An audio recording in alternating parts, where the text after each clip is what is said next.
everybody, welcome to another episode of Feature Friday.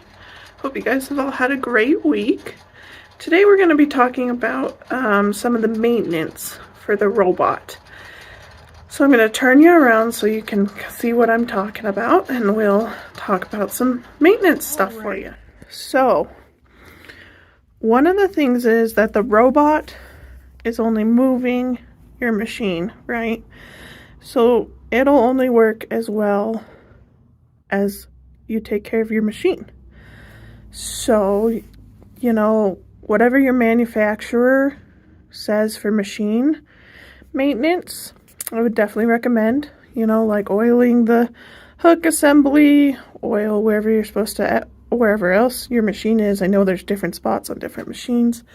One of the big things about making sure your hook assembly is oiled is don't over oil it, because it'll drip down and it could get into the robot. And oil is not great for the robot, which I'm sure you all know.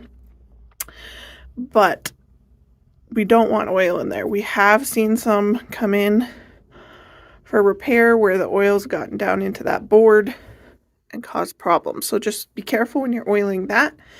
If you're worried about over oiling it, I don't know, maybe put something under a cloth or something underneath to help absorb it. Just try not to get it in there. Another big thing is making sure that your tracks and encoders and all of that are clean. No threads, anything like that on them, because that part will affect your stitches. And even though the robot's moving the way it should, the stitches won't look quite right. So you'll want to double check that. The other thing is to double check our pulleys. So this one here and this one here, to make sure there's no thread wrapped around them. And or fuzz or lint or whatever. So not only here on the pulley themselves, but sometimes the thread gets caught underneath, like under here, and that's not great either. So we want to double check those. You also want to check that your X belt brackets and your Y belt brackets don't get loose, since they are on a surface that does deal with vibration. They do have the ability to vibrate a little bit loose. So just checking that this isn't loose, or the adjustment for the belt isn't loose. If it is loose, it can cause the belt to twist and do all sorts of funky stuff, which therefore causes the robot to not do what we are expecting. Another thing to check on your belts is if you just run your finger over it, you should be able to feel all the little teeth, I guess. It's the best way to say. So if you feel the belt, you just run your finger over it. You should be able to feel all the teeth. They should be pretty, I guess, sharp. That sounds kind of funny, but oh well. So you don't want any spots missing teeth or where it's really like dull.